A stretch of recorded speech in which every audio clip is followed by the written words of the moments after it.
Buenos días, compañeros, licenciado. Tengan todos una buena mañana. NIF 13, valor razonable. Y el valor razonable es el precio que se recibiría por vender un activo o pagaría por transferir un pasivo en una transacción ordenada entre participantes de mercado en la fecha de medición. Prácticamente acá pues lo que vemos es de que la empresa se va a acomodar al valor que se encuentre en el mercado y no tanto lo que establezca la entidad. El objetivo de esta norma pues es definir el valor razonable, establecer en una sola NIF un marco para la medición del valor razonable y que requiere información a revelar sobre la medición del valor razonable. El alcance de esta norma, pues el alcance de esta NIF está limitado al requerimiento de alguna de las otras NIF cuando esta lo anuncie. O sea, se refiere a que se va a aplicar prácticamente cuando las otras normas consideren necesario determinar el valor del activo mediante la aplicación del valor razonable, o sea, del valor de mercado que se vaya a encontrar en ese momento, de acuerdo a las condiciones que pueda tener el activo. Activo o pasivo, como bien mencionábamos, se refiere prácticamente a qué vamos a darle el valor, ¿verdad? Sobre qué se va a basar. Dice que una entidad tendrá en cuenta las características del activo o pasivo de la misma forma en que los participantes del mercado las tendrían en la fecha de la medición.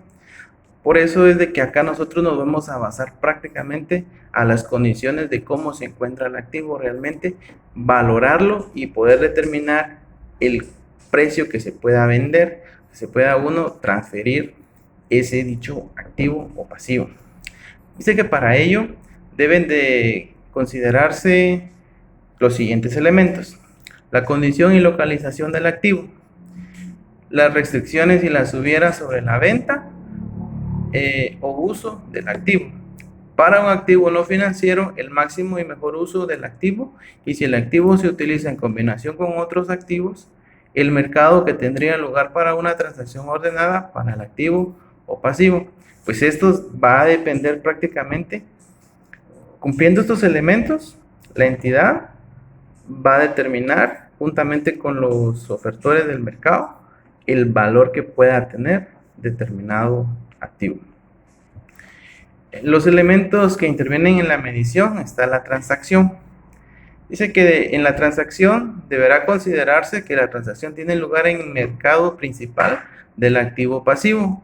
En ausencia de un mercado principal, deberá considerarse el mercado más ventajoso. Participantes de mercado. Las entidades que participen en la transacción atendiendo su mayor interés económico. El precio es aquel que resulta de la medición del valor razonable y se recibiría por la venta de un activo o se pagaría por la transferencia de un pasivo.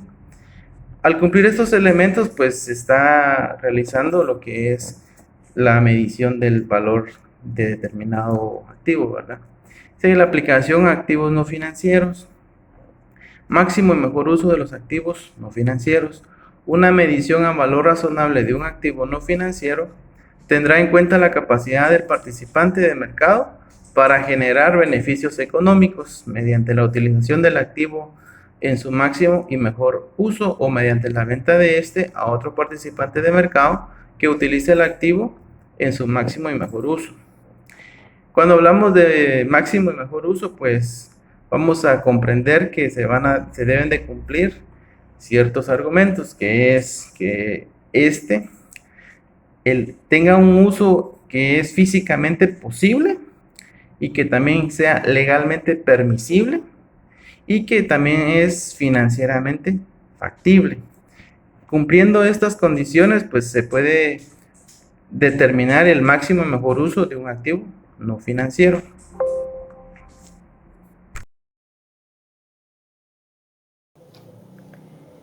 Muy buenos días, les saluda María Fernanda Siquina Flores. A continuación les explicaré sobre la aplicación a pasivos e instrumentos de patrimonio propios de una entidad.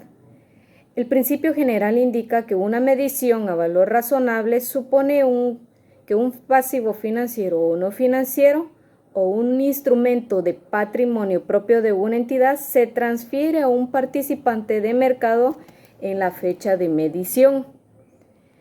¿Qué indica con ello? Que la entidad supone dos casos. El primero, que un pasivo permanecería en circulación y requeriría al participante de mercado receptor de la transferencia satisfacer esa obligación. El segundo caso sería que un instrumento de patrimonio propio de una entidad permanecería en circulación y el participante de mercado del receptor de la transferencia cargaría con los derechos y responsabilidades asociados con el instrumento. Asimismo, también explica la norma pasivos e instrumentos de patrimonio mantenidos por otras partes como activos. ¿Qué quiere decir? Que cuando un precio cotizado para la transferencia de un pasivo idéntico o similar o un instrumento de patrimonio propio de la entidad no está disponible y la partida idéntica se mantiene por otra parte como un activo, una entidad medirá el valor razonable del pasivo o instrumento de patrimonio desde la perspectiva de un participante de mercado que mantiene la partida idéntica como un activo en la fecha de medición.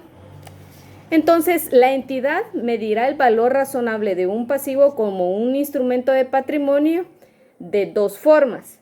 La primera sería utilizando el precio cotizado en un mercado activo para la partida idéntica mantenida por otra parte como un activo, si ese precio se encuentra disponible. Ahora, la segunda sería si ese precio no se encuentra disponible, utilizando otros datos observables, tales como el precio cotizado en un mercado que no es activo para la partida idéntica mantenida por otra parte como un activo. Si en algún dado caso no se encontraran observables los dos casos anteriores, se utilizaría otra técnica de valoración, en las cuales encontramos lo que es el enfoque de un ingreso, que un ejemplo de ello sería la técnica de valor presente, y un enfoque de mercado, que el ejemplo de ello sería los precios cotizados de pasivos o instrumentos de patrimonio similares mantenidos por otras partes como activos. También otra cuestión que informa la norma es pasivos e instrumentos de patrimonios no mantenidos por otras partes como activos. Cuando un precio cotizado para la transferencia de un activo idéntico o similar o un instrumento de patrimonio propio de la entidad no está disponible y la partida idéntica no se mantiene por otra parte como un activo, una entidad medirá el valor razonable del pasivo o un instrumento de patrimonio utilizando una técnica de valoración desde la perspectiva de un participante de mercado. También la norma informa sobre el riesgo de incumplimiento. Quiere decir con ello que el valor razonable de un pasivo refleja el efecto del riesgo del incumplimiento. El riesgo de incumplimiento incluye que puede no limitarse al riesgo de crédito propio de una entidad. Alguna de las restricciones que marca la norma es que impide la restricción que impide la transferencia de un pasivo o de un instrumento de patrimonio propio de una entidad. Al medir el valor razonable de un pasivo o un instrumento de patrimonio propio de una entidad no incluirá un dato de entrada separado o un ajuste a otros datos de entrada relacionados con la existencia de una restricción que impide la transferencia de la partida. También incluye la norma pasivo financiero con una característica que lo haga exigible a petición del acreedor. ¿Qué quiere decir con ello? Que el valor razonable de un pasivo financiero con característica disponible inmediata no es menor que el importe por pagar exigible de inmediato, descontado desde la primera fecha que se podría requerir que se pague el importe.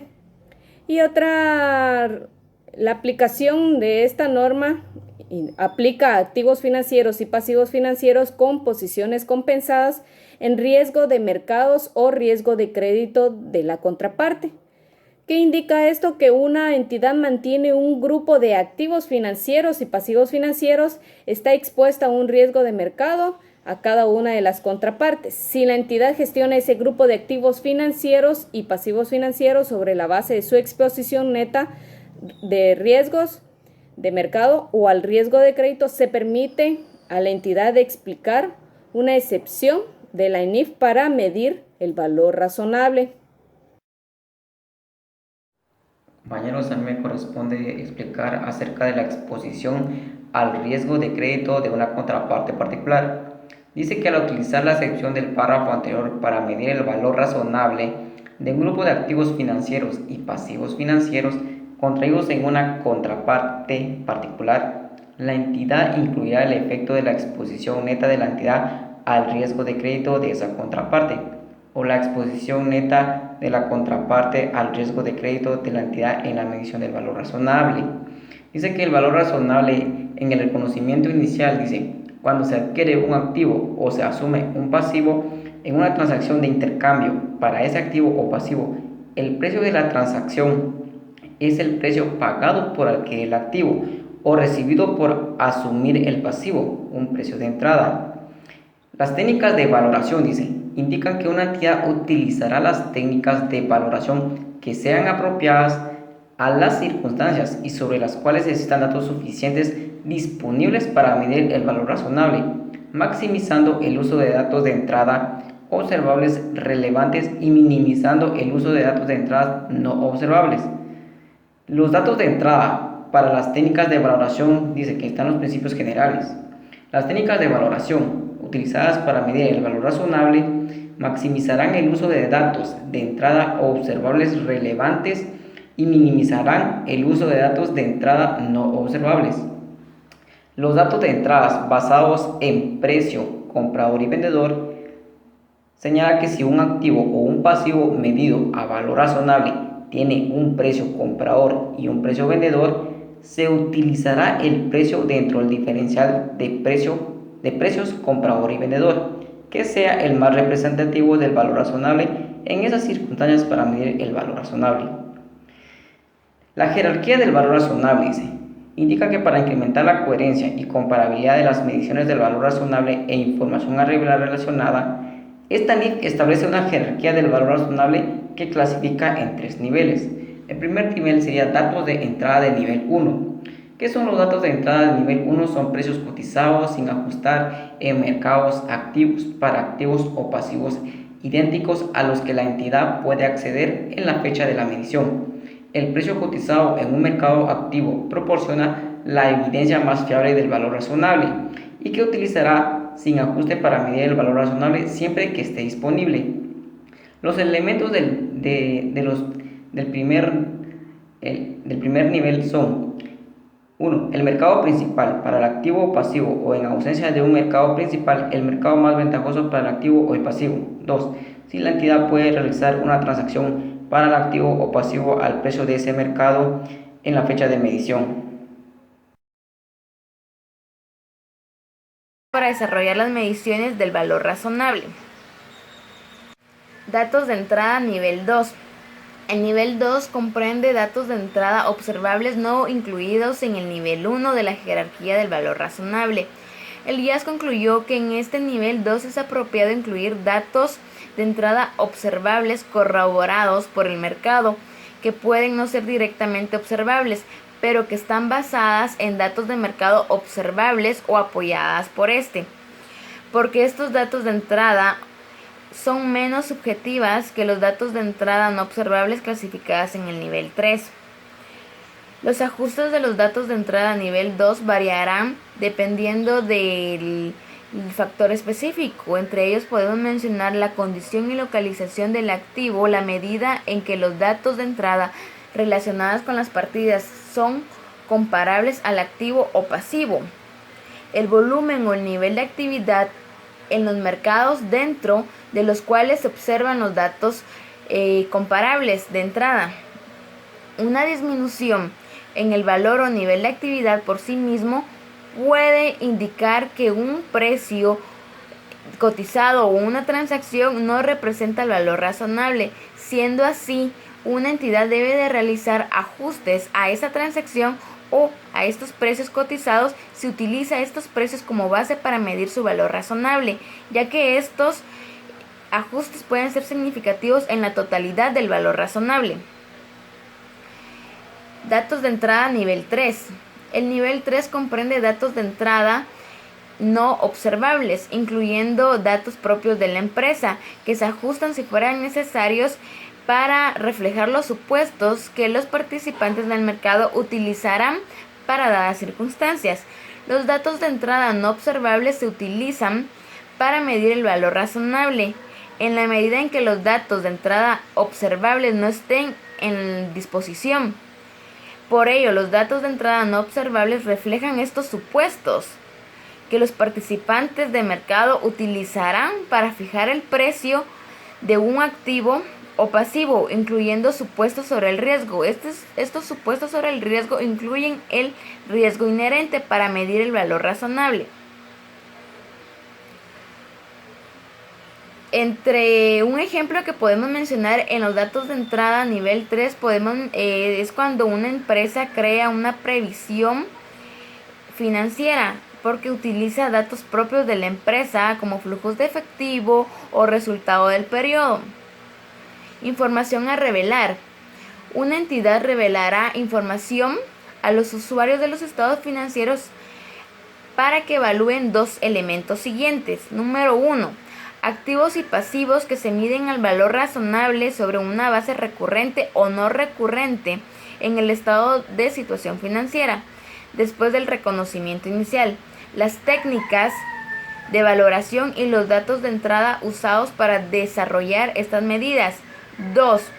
Para mediciones del valor razonable recurrentes, utilizando datos de entrada no observables clasificadas en el nivel 3. El efecto de las mediciones sobre el resultado u otros resultados del resultado integral. En sí, el objetivo de la información a revelar, según la NIF 13, es proporcionar a los usuarios de los estados financieros información sobre las técnicas que la empresa utilizó para la valoración de los datos de entrada utilizados para desarrollar las mediciones del valor razonable.